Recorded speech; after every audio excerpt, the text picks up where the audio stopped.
90 రోజుల కోర్సు పూర్తి చేస్తే చాలు 100% ప్లేస్మెంట్ సపోర్ట్ తో సాఫ్ట్వేర్ జాబ్ మీ సొంతం. వెంటనే కోడ్ జ్ఞాన్ డెస్టినేషన్ ని సంప్రదించండి. Welcome to Sumanti Vinay. మీ సుమంటి వినాయక్. విశాఖపట్నం సరౌండింగ్లో ఉండేటువంటి గోపాలపట్నంలో జరిగిన ఒక ఇన్సిడెంట్, నవవధువు లిటరల్లీ టార్చర్ పెట్టి అండ్ దాంతోపాటు ఇబ్బంది పెట్టి అంటే ఇలా కూడా ఉంటుందా అని చెప్పి అంటే ఒక భర్త చాలా రకాలుగా ఇబ్బంది పెట్టినటువంటి ఇన్సిడెంట్ కలకలం రేపుతోంది.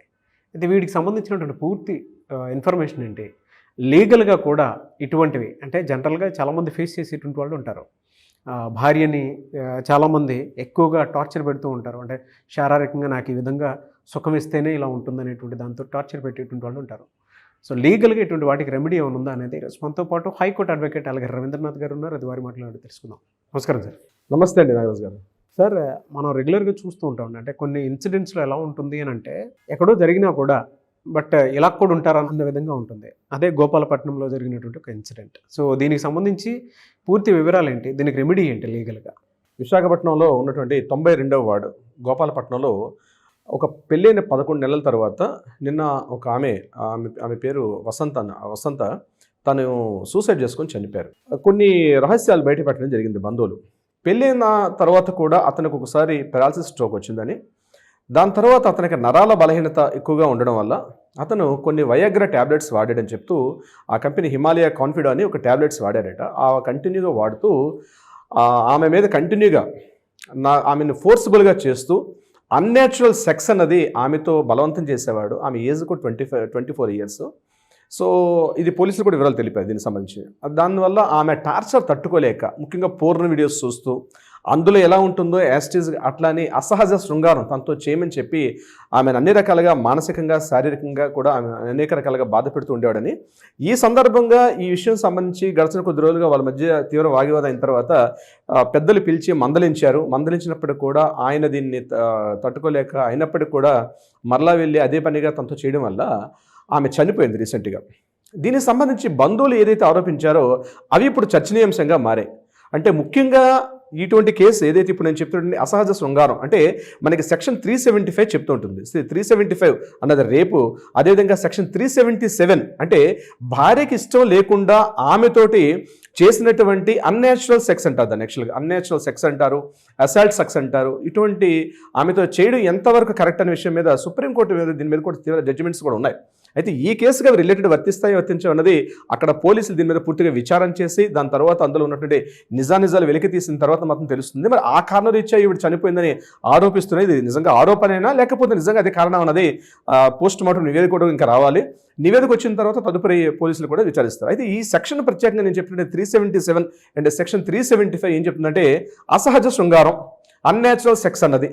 అంటే దీని మీద చాలా భిన్నాభిప్రాయాలు ఒక్కొక్క జడ్జిమెంట్ ఒక్కొక్క రకంగా ఇవ్వడం జరిగింది. ఇక్కడ మనకి హిందూ మ్యారేజ్ యాక్ట్ ప్రకారం అయితే 498 అంటే 498 కిందకి వెళ్ళేటప్పుడు ఏమవుతుందంటే గృహహింస నిరోధ చట్టంలో మానసికంగా చేస్తున్నటువంటి అతని టార్చర్ మానసికంగా కావచ్చు, శారీరకంగా కావచ్చు, కానీ ఒక 4 గదుల మధ్య ఉన్నటువంటి భార్యాభర్తల మధ్య ఉన్నటువంటి ఏదైతే ఫోర్స్ఫుల్లీ సెక్స్ ఏదైతే ఉందో ఇది చట్టం కింద రాదు అని చెప్పి 498 కొన్ని సందర్భాల్లో చెప్పడం జరిగింది.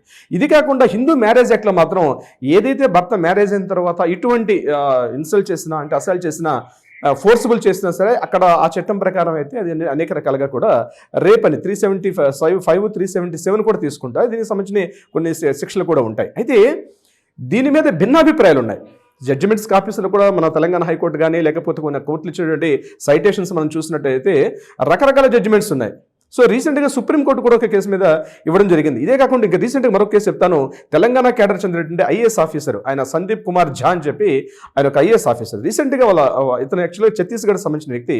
సో సందీప్ కుమార్ ఝా సంబంధించి వాళ్ళ మిసెస్ అంటే వాళ్ళ ఆవిడ కూడా దాని మీద ఆల్రెడీ కోర్టుకి ఎక్కడం జరిగింది. దీని మీద ఛత్తీస్గఢ్ హైకోర్టు కూడా ఇమీడియట్గా అతను ఎఫ్ఐఆర్ మొదట్లో ఎఫ్ఐఆర్ చేయమని చెప్పి ఇప్పుడు కోర్టు ఆర్డర్ కూడా చేసింది జస్ట్ 2 days బ్యాక్. ఇదే సంబంధించి అంటే ఈ అసహజ శృంగారం అంటే వయాగ్రాలు వేసుకోవడం అంటే ఫోర్సిబుల్లీ తనలో ఉన్నటువంటి లేని శక్తిని తీసుకొచ్చి పోర్న్ వీడియోస్ ఉన్నట్టుగా తనతో రతిక్రీడ జరపమని చెప్పి భార్యని ప్రేరేపించడం అనేది కొన్ని సందర్భాల్లో అది యాక్సెప్టెన్స్ ఇవ్వరు. కానీ భార్యాభర్తల మధ్య ఉన్నటువంటి ఏదైతే 4 గోడల మధ్య జరుగుతుందో దీన్ని ఏ సెక్షన్స్ ప్రకారం తీసుకెళ్లాలని చెప్పి దీని మీద రకరకాలుగా చర్చలు జరుగుతూ ఉన్నాయి. అయితే నేర నిరూపణ కావాలి.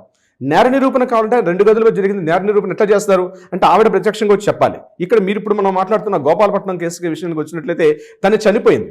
ఇప్పుడు చనిపోవడానికి కారణం అదే అదే అదే కారణం అని చెప్పి పోలీసులు నిన్న అతని సీఏ గారు కూడా మాట్లాడి చెప్పారు. మాకు తెలిసినటువంటి వీడియోస్, మొబైల్ సెట్స్ అన్ని మేము హ్యాండ్ ఓవర్ చేసుకున్నాం. బట్ ఇక్కడ పోలీసులకు పెద్ద బాధ్యత ఏంటంటే ఇటువంటి చూడడం వల్లే ఈ యొక్క ఆమె ఆత్మహత్య చేసుకుంది అనేది కన్ఫర్మ్ చేసుకోవాల్సి వస్తుంది. దానికి సంబంధించిన ఆధారాలు కూడా కోర్టులో ప్రొడ్యూస్ చేయాల్సిన అవసరం వస్తుంది. ఇక్కడ ఎంత కాంప్లికేషన్స్ అంటే ఈ ఇష్యూ మీద ఏదైతే ఇప్పుడు నేను చెప్పినట్టు 375, 377 సెక్షన్స్ ఏవైతే ఉన్నాయో చాలా రకాల ఇబ్బంది పడే పరిస్థితులే. కంప్లీట్ ఫుల్ లెంగ్త్ పేజెస్ ఉన్నాయి అనమాట. ఏ టైప్ ఆఫ్ సెక్స్ చేశారనే విషయం మీద కూడా. సో రకరకాల భంగిమల్లో ఇతను నన్ను ఫోర్స్ చేశాడని చెప్పి ఆమె 15 ఏళ్ల తర్వాత కేసులోకి వెళ్ళింది. కేసు పెట్టినప్పుడు సుప్రీంకోర్టు క్లియర్గా చెప్పింది 15 ఏళ్ల తర్వాత వైవాహిక జీవితంలో కేవలం ఈ యొక్క కారణాన్ని చూపిస్తూ డివోర్స్ తీసుకోవడం, లేకపోతే 498A అంటే గృహహింస ప్రకారం అతని మీద శిక్షించే ధోరణి సరిపోదు, విడాకులకి ఇది కారణం చూపించడానికి సరిపోదని చెప్పి సుప్రీంకోర్టు జస్ట్ ఒక 1 వీక్ బ్యాక్ ఒక జడ్జిమెంట్ కూడా ఇవ్వడం జరిగింది. అంటే అసాల్ట్ సెక్స్, అన్యాచురల్ సెక్స్ అనేది ఎంతవరకు అంగీకారం అనేది ఆ భార్యాభర్తల మధ్య ఉన్నటువంటి 2 గదుల్లో జరిగిన శృంగార ఇది కాబట్టి అది ప్రూవ్ చేయడం అనేది చాలా కష్టం. దాని మీద ప్రూవ్ చేయడం కూడా చాలా ఇబ్బంది పడే ప్రక్రియ. ఎవరో ఆరోపిస్తారు, బట్ సాక్ష్యాధారాలు అనేవి ప్రాపర్గా మనం ప్రొడ్యూస్ చేస్తే తప్పించి ఇది మనం చేయలేం.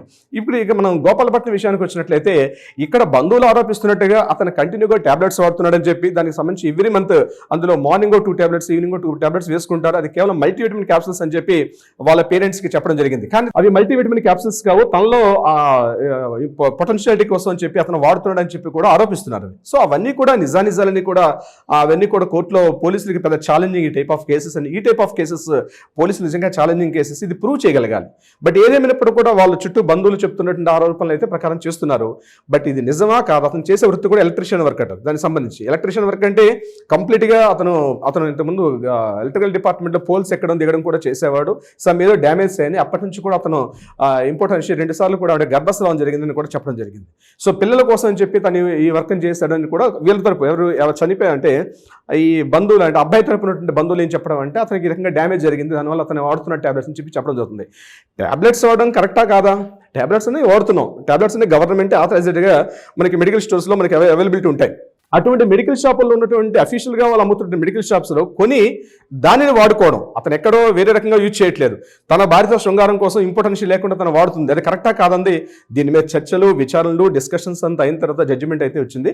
బట్ ఏదేమైనప్పుడు కూడా ఆ అమ్మాయి చనిపోవడం, సూసైడ్ చేసుకొని చనిపోవడం అంది అందరూ చాలా భయభ్రాంతులకు గురవుతున్నారు. అంటే చాలా మంది బయటకు వచ్చి చెప్పుకోలేరు ఆ రూమ్స్ మధ్యలో ఏం జరిగిందనే విషయం. స్త్రీ తనలో తను కుమిలిపోతూ తన బాధపడిపోతుంటుంది.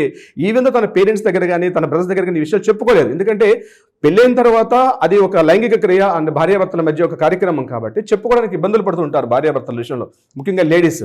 అది సేమ్ భర్త కూడా వర్తిస్తుంది రకరకాలుగా.